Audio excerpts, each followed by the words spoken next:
Shalom Bapak Ibu. Jika Tuhan ingin melapangkan jalanmu, Ia akan melapangkan jalannya terlebih dahulu untukmu. Itulah pokok bahasan saya kali ini.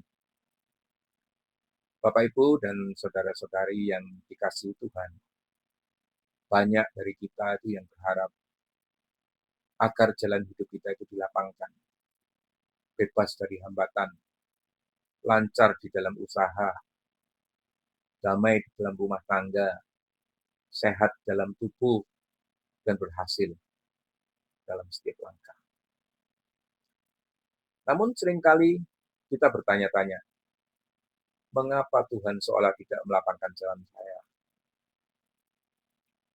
Mungkin kita lupa bahwa sebelum Tuhan melapangkan jalan kita, Ia terlebih dahulu ingin melapangkan jalannya di dalam hati kita. Sebab jalan Tuhan bukanlah jalan yang terpisah dari kita. Jalan Tuhan ada di dalam orang yang mau menurutinya. Maka ketika Ia hendak melapangkan jalanmu ya, Ia akan melapangkan jalannya di dalam hati. Karena apa Bapak Ibu? Pertama, karena jalan Tuhan bukan jalan kita. Sebab rancanganku bukanlah rancanganmu, dan jalanmu bukanlah jalanku. Demikianlah firman Tuhan. Yesaya 55:8. Seringkali kita itu mengira bahwa jalan Tuhan adalah sekedar jalan keberhasilan yang disiapkan bagi kita. Ya.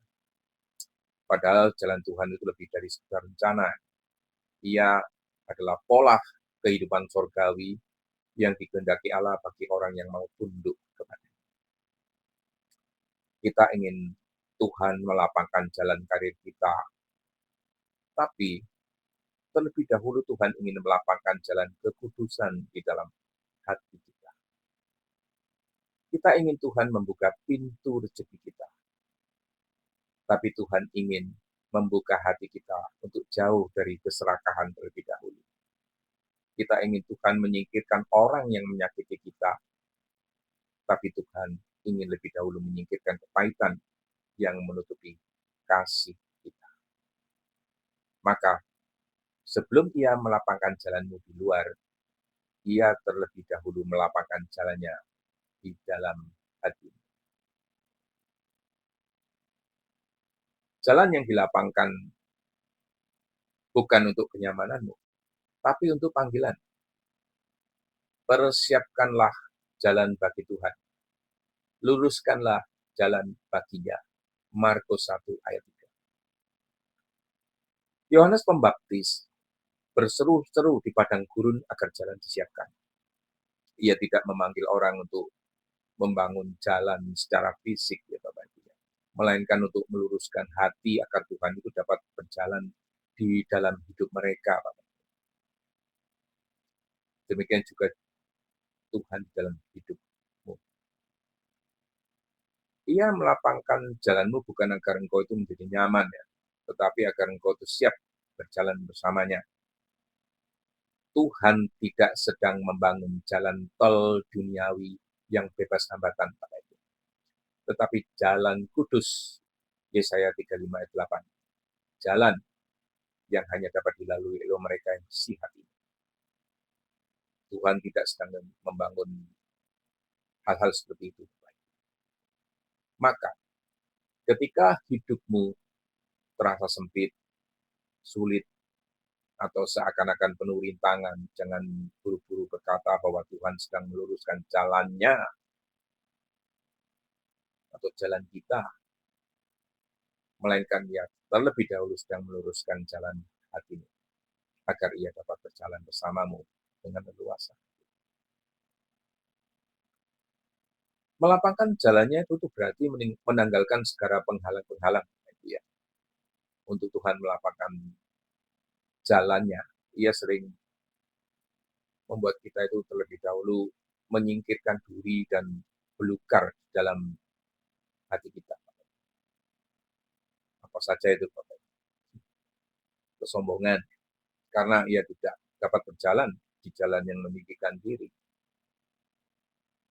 kepahitan, karena kasihnya tidak dapat tumbuh di tanah yang pahit.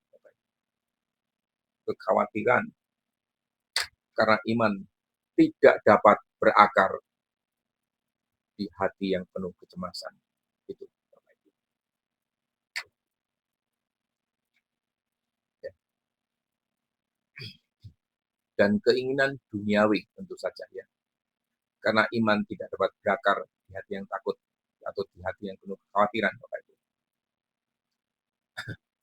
Proses ini kadang-kadang menyakitkan. Seperti membajak tanah keras agar siap ditanam.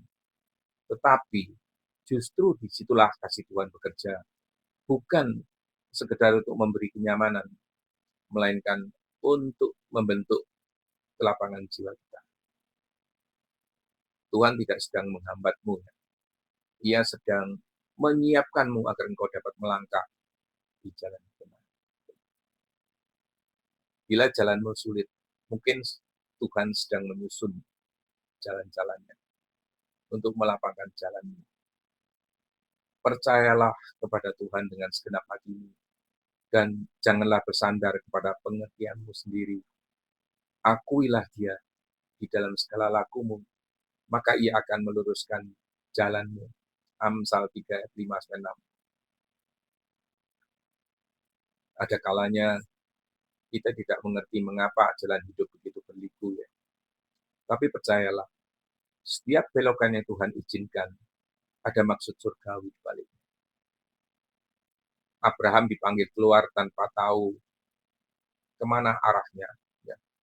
Tetapi Tuhan sedang melapangkan jalan iman. Yusuf dijual dan dipenjara. Tetapi Tuhan sedang melapangkan jalan penyelamatan bagi bangsanya. Musa melintasi padang gurun, tetapi Tuhan sedang melapangkan jalan menuju tanah perjanjian. Dan Yesus sendiri berjalan ke Golgota, karena di sanalah Tuhan melapangkan jalan keselamatan bagi seluruh umat manusia kita. Jika Tuhan ingin melapangkan jalanmu, Ia akan melapangkan jalannya terlebih dahulu. Bahkan jika itu berarti membawamu melalui lembah air mata. Jalan yang dilapangkan akan menjadi berkat bagi banyak orang. Ketika Tuhan melapangkan jalannya di dalam dirimu, hidupmu tidak lagi sempit karena keakuan, melainkan lapang karena kasih. Dari kelapangan itu mengalir pengampunan, pengharapan, dan damai bagi orang lain. Orang yang jalannya dilapangkan oleh Tuhan akan menjadi saluran kasih, bukan menjadi sumber konflik, Bapak Ibu. Akan menjadi pembawa damai, ya. Bukan penyebar kecemasan, akan menjadi saksi kebenaran, bukan mencari pembenaran diri. Karena itu jangan hanya minta agar Tuhan melapangkan jalanmu. Mintalah agar melapangkan jalannya di dalam hatimu.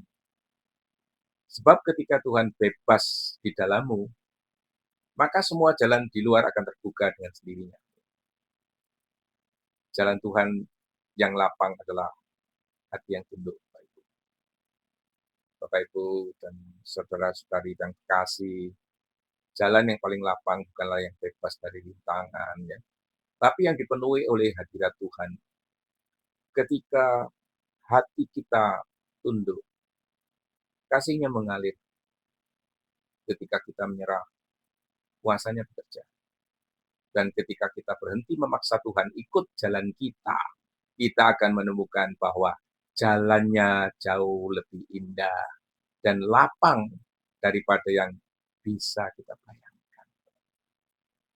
Aku akan berjalan di jalan yang lapang, sebab aku mencari titah-titahmu. Markus 119, Mazmur 119 ayat 45. Jadi jika Tuhan ingin melapangkan jalanmu, Ia akan melapangkan jalannya untukmu lebih dahulu. Bukan karena Ia ingin membuatmu nyaman, tapi karena Ia ingin membuatmu serupa dengan dirinya yang berjalan di dalam ketaatan sampai akhir. Tuhan, lapangkanlah jalan-Mu di dalam hatiku. Singkirkanlah batu kesombongan, dari kekhawatiran, dari belukar keinginan yang menghalangi langkah-Mu. Bila jalan hidupku sempit, jadikan itu ladang pembentukan bagi kasih-Mu. Berjalanlah di dalamku Tuhan, dan jadikan setiap langkahku cermin dari kehendak-Mu. Ku percaya, bila Engkau melapangkan jalan-Mu di dalamku, maka segala jalanku pun akan Kau lapangkan untuk kemuliaan. Dalam nama Yesus Kristus, kami berdoa. Amin.